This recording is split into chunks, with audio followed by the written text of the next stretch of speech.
All right, let's dive right into a story that honestly feels like a modern-day digital thriller. Today, we're unpacking what might just be the absolute greatest unsolved mystery of the internet age. Think about it. For 17 years, a revolutionary piece of financial technology has completely shaken up the global banking system. It's turned regular people into millionaires and totally redefined how we even think about money. And yet, the person, or maybe the group of people who actually created it, completely unknown. I mean, they gave us a name, right? Satoshi Nakamoto. But we all know that's just a pseudonym. Over the years, dozens of suspects have been named and shamed. We've seen everyone from Japanese-American engineers to Australian claimants who were later totally debunked in court. So who is the real mastermind hiding behind this mask? Because look, this isn't just about unmasking some clever coder for bragging rights. The stakes here are absolutely astronomical. We are talking about 1.1 million untouched bitcoins, just sitting there, completely frozen for 17 years in the original wallets. If you look at today's valuation, that stash is worth somewhere north of $60 billion. Let that sink in for a second. The creator of a trillion-dollar asset class simply vanished into thin air, leaving behind a historic world-changing fortune completely untouched. Why on earth would anyone walk away from that kind of wealth? And honestly, more importantly, how has someone with a $60 billion footprint managed to stay completely invisible for almost 2 decades?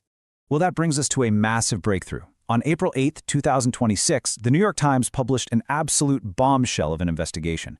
And let me be clear, this wasn't just another wild internet conspiracy theory. This was heralded as perhaps the most solid, forensic deep dive into Satoshi's identity that anyone has ever conducted. They claim to have finally unmasked the creator of this bank-shaking financial technology once and for all. But to really grasp how they caught their prime suspect, we first have to understand the specific genius of the system this person built. Because as any detective will tell you, a creator always leaves fingerprints on their creation. To build a real psychological profile of our creator, we have to look at the fingerprints left on the technology itself.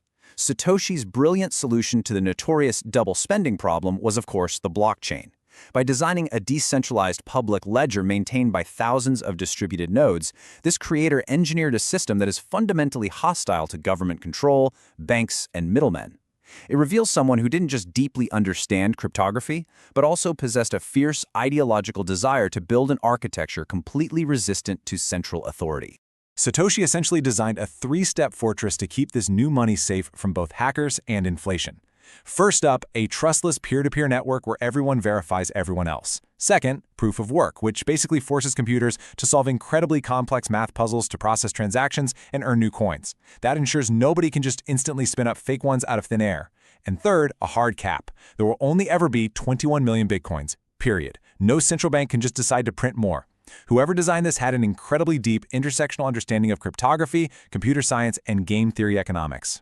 Enter the man who decided to actually crack the case, John Carreyrou. Now, if that name rings a bell, it's probably because he's the legendary journalist and whistleblower who exposed the massive Theranos healthcare fraud back in 2015. Carreyrou doesn't deal in rumors, right? He deals in hard, undeniable evidence. His journey into this actually started while he was stuck in a traffic jam in 2024, listening to a podcast about a new HBO documentary on Bitcoin. Now, that documentary pointed the finger at a young developer, but Carey wasn't buying it. However, he did notice something weird in the footage. A British cryptographer whose body language completely changed, eyes darting all over the place, laughing nervously, the second his own name was brought up as a suspect. Carreyrou spent the entire next year treating this like a literal forensic crime scene. He started by digging for digital breadcrumbs, and he found his first major clue embedded in Bitcoin's 2009 Genesis block, the very first page of that digital ledger. Satoshi hid a secret message right in the code. It read, "The Times, 03 Jan 2009, Chancellor on brink of second bailout for banks." Now, this was the actual real-life front-page headline of the UK's Times newspaper on that exact day. Doing this accomplished 2 things. First, it undeniably proved Bitcoin wasn't created before that exact date. And second, it was a massive, permanent critique of the traditional banking system. But, crucially for the investigation, it pointed directly to a creator who was likely British and reading the local London print edition of the Times. Which brings us right back to the man from the documentary, British cryptographer Adam Back. See, a full decade before Bitcoin even existed, 2 key ideas were already floating around in this space. A computer expert named Wei Dai proposed digital money called B-money, And Adam Back actually invented a system called Hashcash to stop email spam by making computers solve math puzzles. Get this, Back actually suggested to Wei Dai way back in 1998 that he should combine B-Money with Hashcash. Fast forward years later, and what exactly is Bitcoin? It is quite literally Wei Dai's B-Money combined with Adam Back's Hashcash system. Satoshi used the exact formula Adam Back publicly suggested 10 years prior. But guys, the evidence gets even weirder when you actually map out the timeline. So Adam Back was this incredibly active member of the cypherpunk community, right? Constantly debating electronic cash online for a solid decade. Yet, in 2008, right when Satoshi appears and publishes the Bitcoin white paper, Back completely vanishes from public forums, just goes dark. He doesn't say a single word about this revolutionary new tech that literally uses his own invention. Then, in April 2011, Satoshi Nakamoto sends his final emails and disappears forever. And just 6 weeks later, in June 2011, Adam Back suddenly reappears publicly to start talking about Bitcoin again. I mean, it's an incredibly precise changing of the guard, wouldn't you say? Then came another massive, head-scratching coincidence. In April 2013, a researcher published data revealing for the very first time that Satoshi Nakamoto was sitting on a wallet containing 1.1 million Bitcoin. On the exact day that massive $60 billion wallet size was made public, Adam Back suddenly rushed into the Bitcoin Talk forums and created an account. Within 18 months of that, he founded Blockstream, a crypto infrastructure company that quickly snapped up all the top Bitcoin developers. Today, that company is valued at roughly $2.5 billion. So the moment Satoshi's massive wealth was exposed to the world, Back immediately stepped in to build the infrastructure around it. Now, to move past just wild coincidences, Carrier teamed up with a French expert named Florian Caffiero to use a technique called stylometry. Basically, this is the forensic science of identifying an author by analyzing their subconscious hidden writing habits. And they didn't just look at a handful of emails. No, they compiled a massive database of over 1.3 million posts written by cypherpunks between 1992 and 2008. They were hunting for the hyper-specific grammatical fingerprints that Satoshi Nakamoto left behind in his emails and the original Bitcoin white paper. And what exactly were those fingerprints? Well, Satoshi had some very bizarre writing quirks. For one, he used double spaces after sentences, which is a much older typing habit. He completely mixed British and US spellings, using optimize with an S, but check with a CK. He constantly misused its and its. He frequently ended sentences with the word also, which is just odd. And perhaps most uniquely, he always hyphenated the compound noun proof of work, which is actually grammatically incorrect. These little grammatical traps basically became the ultimate forensic evidence. And here is where it gets crazy. When you apply every single one of Satoshi's unique vocabulary choices, punctuation errors, and spelling quirks, the list of over 10,000 suspects drops down to exactly one person, Adam Back. He perfectly matched every single linguistic fingerprint. Who else hyphenated proof of work? Who else mentioned the obscure Russian currency web money exactly like Satoshi did? Who else used the highly specific phrase, burning the money? Out of thousands of brilliant coders, only Adam Back perfectly aligned with all of these highly specific traits. Armed with this absolute mountain of evidence, Carriero decided it was time to finally confront his prime suspect face-to-face. In January 2026, Carriero tracked Adam Back down in El Salvador, a country that, fittingly, had recently adopted Bitcoin as legal tender. Back was down there for a major Bitcoin conference. They met up in a hotel lobby, and for 2 straight hours, Carriero methodically laid out every single piece of evidence, from the timeline overlaps right down to the stylometry data.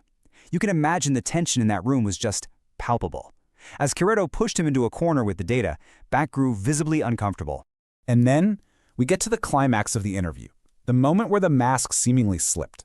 Carriero brought up a famous quote from Satoshi Nakamoto, where Satoshi had once written, "I am better with code than words." But before Carriero could even finish his thought, Adam Back immediately replied, "I've talked a lot." It was a staggering slip of the tongue. Back accidentally answered on behalf of Satoshi, directly defending his own communication skills when asked about a quote Satoshi wrote. It was as if, just for a split second, the two identities completely merged into one. Now, to be completely fair to the evidence, it is absolutely crucial to note that Adam Back vehemently denies being Satoshi Nakamoto.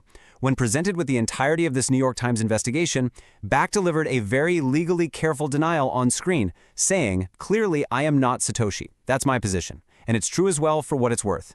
He, along with many of his defenders in the crypto community, argues that these are merely coincidences.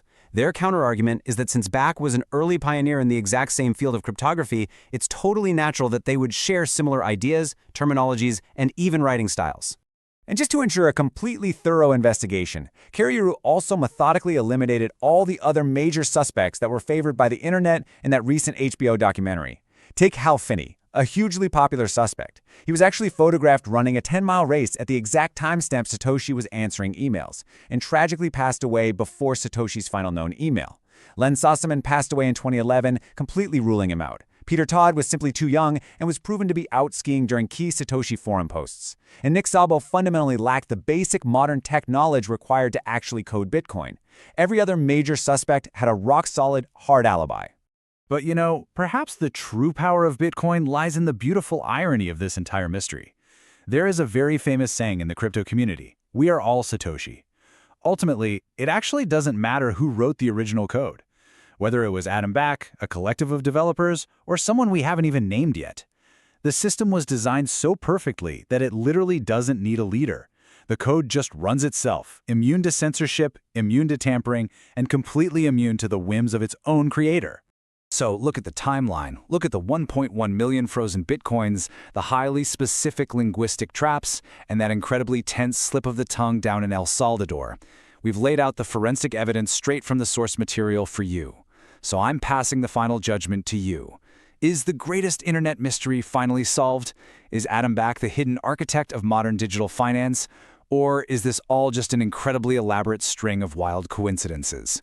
Let us know what you think and keep exploring.